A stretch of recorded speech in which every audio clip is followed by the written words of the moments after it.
guys, so I didn't think this was the video I was gonna be making tonight, but oh my god, this got dropped in my lap.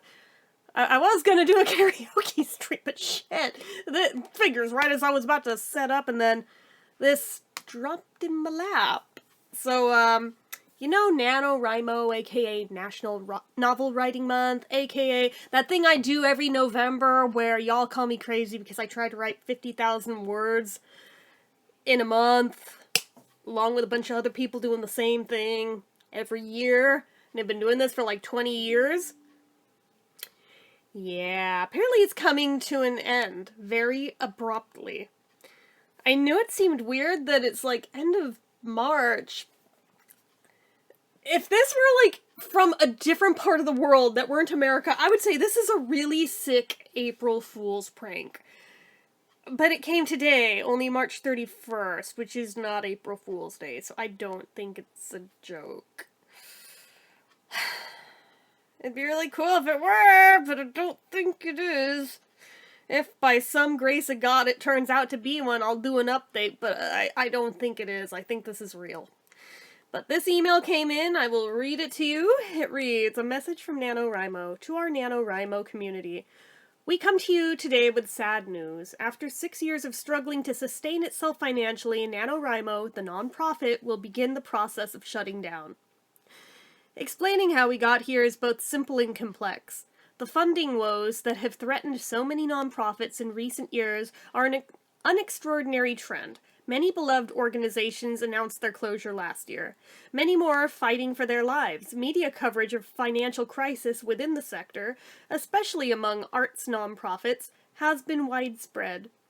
Yet, there are ways in which NaNoWriMo is extraordinary, and reasons why we had hoped we could buck that trend. The sheer size of our community, its global reach, and its longevity, held at impressive levels, even during a tumultuous year. There is no shortage of writers who want to participate in NaNoWriMo, yet building a community and being able to sustain it are two different matters. 2024 was a revelatory year. In order to fully understand how we reached this decision and why we view it as the only alternative, we encourage you to watch this video about the state of NaNoWriMo. The video also contains some important acknowledgments and information about the logistics of our next steps. Most importantly, the video shares real data and information that the organization has not discussed previously. The plot is thicker than you might think. I still need to watch that video. There may be a follow-up based on whatever's in there if there's anything really groundbreaking, but I don't think there will be. We recognize that the closure of NaNoWriMo represents a huge loss to the writing community, and that grief over this outcome will be exacerbated by the challenges of the past 16 months. This is not the ending that anybody wanted or planned. And believe us, if we could hit the delete button and rewrite this last chapter, we would, but we do have hope for the epilogue. What's next for NaNoWriMo, the indebted nonprofit, is much different from what's next for actual Rhymos. We hold no belief that people will stop writing 50,000 words in November and April and July, or stop seeking support for the journey they're on. Many alternatives to NaNoWriMo popped up this year, and people did find each other. In so many ways, it's easier than it was when NaNoWriMo began in 1999 to find your writing tribe online. Our greatest hope at this moment is that you do two things. Support arts nonprofits you love, they really truly need you, and keep writing words. Your stories matter. Thank you all for all you have done for the organization, and especially for each other, over all these years. Sincerely, the NaNoWriMo team. A few additional notes. We anticipate that some people might want to log on and capture information that is meaningful to them, like their lifetime word count or stats from previous seasons or challenges. We also anticipate that some folks on the Young Writers Program website may not have backed up work that they wrote directly into our system and may wish to do so at this time. If there is something you feel you need to retrieve, you are welcome to try. However, our site tends to crash a lot when overrun with too much traffic. Chronic technology underinvestment is mentioned in the video. We apologize for any inconvenience if the site gets crashy. If you are a recurring donor, thank you for your ongoing support of the organization truly. We have canceled all recurring donations on our end in order to ensure that you will not be charged as we transition into our next phase. If you want anything from the NaNoWriMo store, please don't delay. We will shut that down soon as well. Finally, we have observed that, at times of change, many members of our community are in want of spaces to process these new developments, and that historically, we have hosted many all-community online spaces. Unfortunately, we have very limited resources to reply individually to comments or to moderate our social spaces at this time.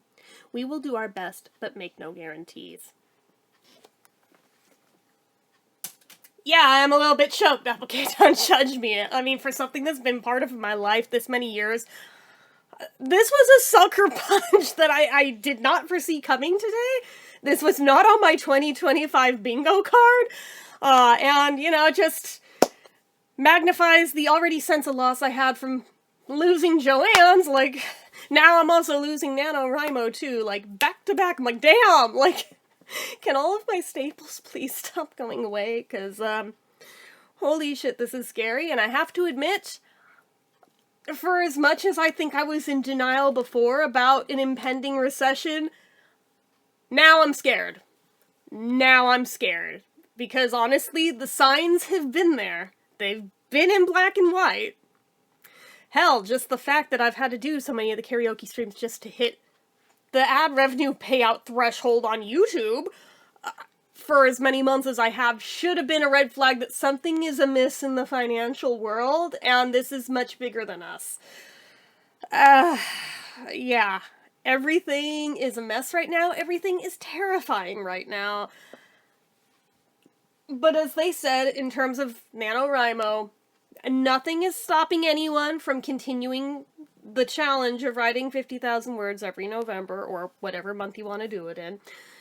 I'm sure that we will find alternate places to go, to convene, to compare our word counts and everything, to do all the same stuff that we did over there.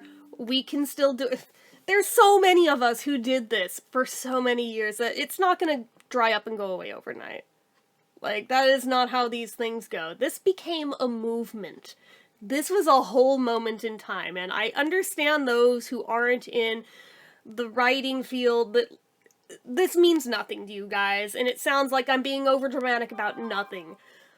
But something that was such a big part of so many people's lives every single year that we looked forward to, that we all willingly took part in this challenge and pushed ourselves and impressed ourselves with what we were able to do that we didn't think was even possible, like the first times we did it. And then here we are, doing the thing, giving us the kick in the pants to write all these stories that we otherwise might never have gotten to. This was a big deal, okay? Like I said, I'll still, even if just privately on my own, still be doing this project every year, because it's become such an ingrained piece of my life. I mean, given it was gonna hit, I think its 25th anniversary this November if it had continued. Unless I'm off a year. I think this was gonna be, it was either this year or next year, but regardless, it's pretty damn close to 25. Now, I think I jumped in year 5 or 6, so I was almost at my 20-year mark of doing this. I'm 40, so that's almost half of my entire life that I've done this every single November. And then in more recent years, when they started doing, like, the summer camp editions, I started doing those too, although not as faithfully, but the November one was always like my, this is not negotiable, do not bother me in November, because this is what I am doing with every scrap of free time I've got. This is what I'm working on. And I don't regret any of that. I never will regret any of that. But, I mean, man, this just blows so hard. But I get it. It is really, really pricey to run a site that actually hosts a community of that size and to have that kind of foot traffic on it every year in those months. Like, that's astronomical money that you have to be able to have. And for a non-profit for something like this, that's really difficult. And I understand after, like, last year, like, the whole thing with, like, the AI scandal, like, I think I made a video at the time about it.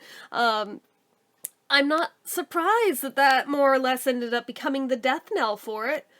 But, silver lining, though, is that, frankly, because that happened when it did, and because alternatives did crop up when they did, there's already other places to be able to defect to. Now, I'm gonna have to look into this, because I was a loyalist, I was gonna go down with the ship, so I'm gonna have to see where some of these alternate places are now, because I definitely still want to be part of this project every year. And if I can't find any, then I'll just do it privately on my own. But I know there's plenty out there like me. I know there's plenty of people watching this who are still scratching their heads at why would you on purpose task yourself with that much work every year just for fun? When writing is one of your hobbies, that's not a chore. You enjoy it. And the fact that there is a challenge revolving around it, just like it's a dopamine rush. It's almost like an addiction, and like the reward center in your brain, like the satisfaction of seeing the words on the page, stuff that you've no doubt procrastinated, actually getting around to, even though the stories have lived in your head for God knows how long, and you're finally putting them down on paper. It's a rush. Like, I know that sounds so horribly nerdy and stupid to people who aren't a part of this, but there is something to be said for that. And quite a few people who took part in this found that, like, their works, they felt so good about it after the fact, and they were able to, like, fine-tune it, polish it, went on to publish their works, even. I'm not one of those people. I mean, I just write my stupid little fan fiction stories, but other people went on to become published authors, even if through self-publishing, but these people possibly never would have gotten around to writing those books without that kick in the pants to get them to do the thing. You know? So this was kind of a big deal for a lot of people.